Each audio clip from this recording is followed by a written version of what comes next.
The beginning of the movie is set somewhere during the Second World War in Berlin. The Führer Hitler is with a behavior coach named Keppel. Hitler expresses his disagreement with the gesture of people's greeting to Keppel. He complains that though the Nazi salute is out-fashioned, people need to at least raise their hands up to the wrist and show respect. Then, he narrates that he has done everything possible by a human to destroy the foundations of the enemy who desecrated their soil.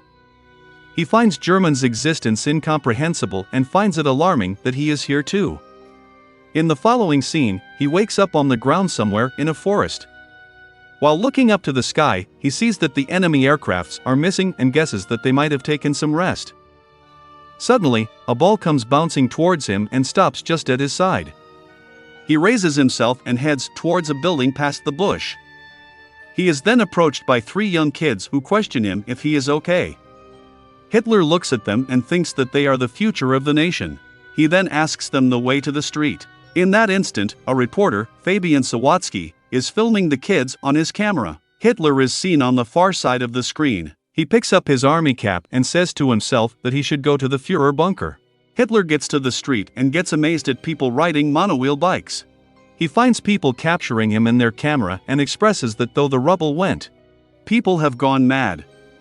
Then, he feels a modern car by his hand and questions himself if he fell in a coma and missed the victory. He realizes that he is not aware of his situation totally and alerts himself to collect more information. Then, he asks a man about the location of Chancellery, but the person instead asks him for a picture. He gets disturbed by the camera's flashes as people come near him and take photos in turns. Confused by the unusual events around him, he concludes something went out of hand in the place. As Hitler walks away, he finds a woman speaking in German on her phone. He comes closer and asks her about the current date, but the woman gets terrified and sprays his eyes. Hitler cries in pain as his eyes get reddish and his vision gets blurred. He stumbles and walks to a newspaper shop nearby. He gets shocked to see the date October 3, 2014, written on the paper and falls to the ground at once.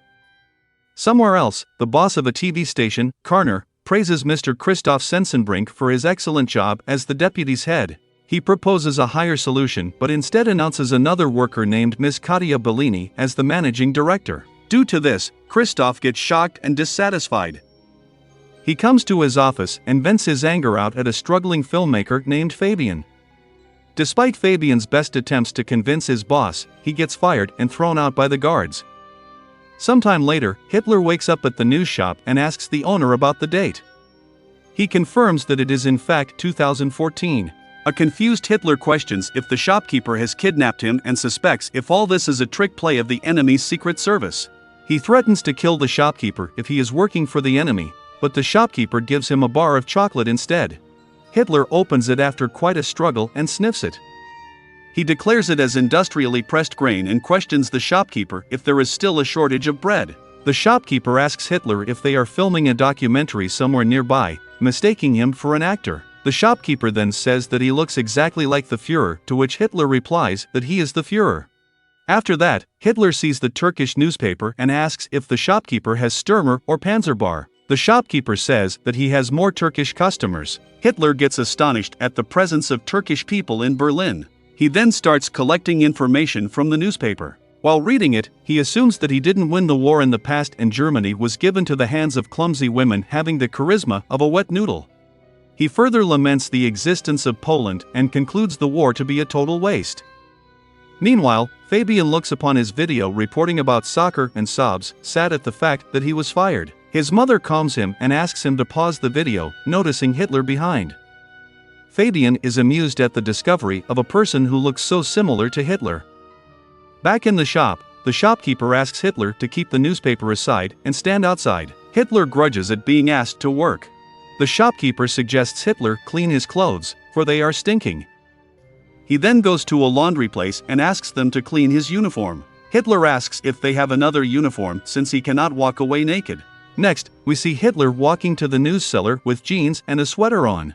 Fabian, on the other hand, has somehow managed to find him and is waiting for him in the shop. After getting a look at Hitler, he is amazed at his appearance. Fabian asks Hitler if he can film him as he marches through modern Germany. Hitler agrees with the idea. Fabian takes up some cash and a car from his mother and starts his journey with Hitler. The two end up in a hotel where Hitler gets amused at seeing the television. He then decides to talk about politics in Fabian's presentation. He goes to places asking people regarding their views on politics. After the interviews, he finds that there was minimal impact of democracy upon people during his absence. He inspects discontent and suppressed anger in people, which reminds him of the 1930s, when people had similar views but lacked the term political disenchantment. People tell Hitler about the problem of immigrants in the country, making Hitler push his idea that mixing the races doesn't work. Later, Fabian asks Hitler the source of his unique mustache. Hitler replies that he cut his mustache to the shape to fit a gas mask. A while later, the two end up in a farm where Hitler gets bit by a dog. He is enraged and shoots at the animal. Fabian scolds him and seizes the gun. As the tour goes on, Fabian eventually runs out of cash, but he thinks of a plan and convinces the passers to have their sketches drawn by Hitler. Hitler draws sarcastic pictures, which people find it funny and pay for it. They continue their trip after collecting enough money. Back in town, Fabian shows a clip of Hitler to Christoph. The video has a lot of views as Fabian had uploaded it on the internet. Christoph is impressed by the large number of views in the video. He asks Fabian for Hitler's name and contact number. After meeting him, Christoph suspects Hitler to be a lunatic and asks Fabian to take him away from the office. Before leaving, Hitler enters the director's office and asks her to save Germany together with him. Interested at the idea, Bellini asks him about the plan. She quickly asks her assistant to prepare a proper TV format for broadcasting the Führer on listening to Hitler's idea. Fabian then threatens Christoph to give him his job back or else he will take Hitler away. On hearing this, Christoph makes him a kitchen boy, promising to promote him when new editorial post opens up. Sometime later, Hitler is given a table in the TV studio. Christoph calls for Kromier to help Hitler with computer use. Hitler recalls the computers of his days and labels the invention to be one of the greatest. Kromier tries to sign up Hitler to mail but informs him that his name is already taken. Hitler grunts for others stealing his name and tells her to use New Reichschancellery as he liked it. Christoph plans to put Hitler on a live comedy show called Whoa Dude. He is still salty because Bellini got a promotion instead of him and intends to create trouble for her. He intends to bring racism to the debate through sarcastic jokes on Jews and throw out Hitler. The show starts, and Witzigmann, the host, calls for Hitler on the stage.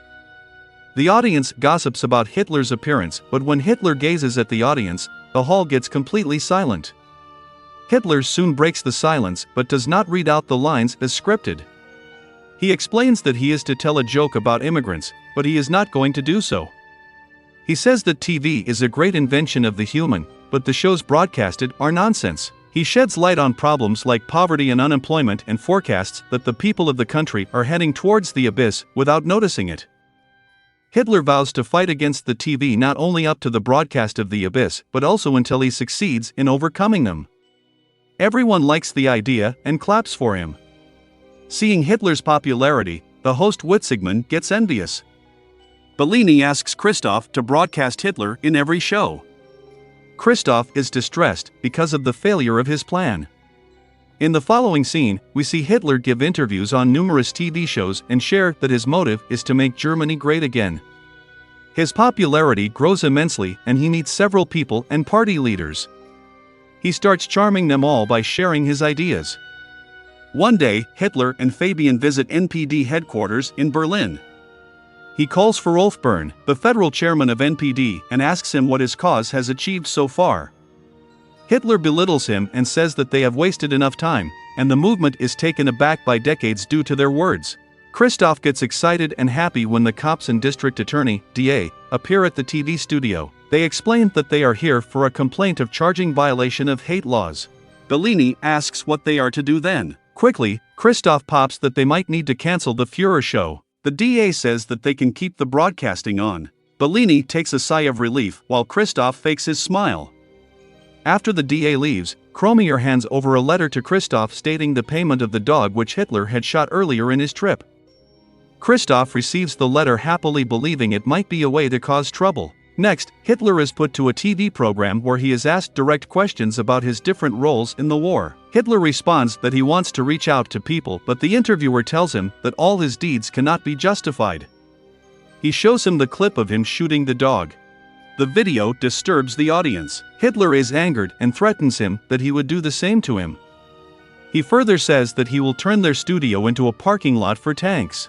Christoph gets happier seeing people's negative responses. After the disastrous interview, Bellini is fired, and Christoph is appointed as the new manager.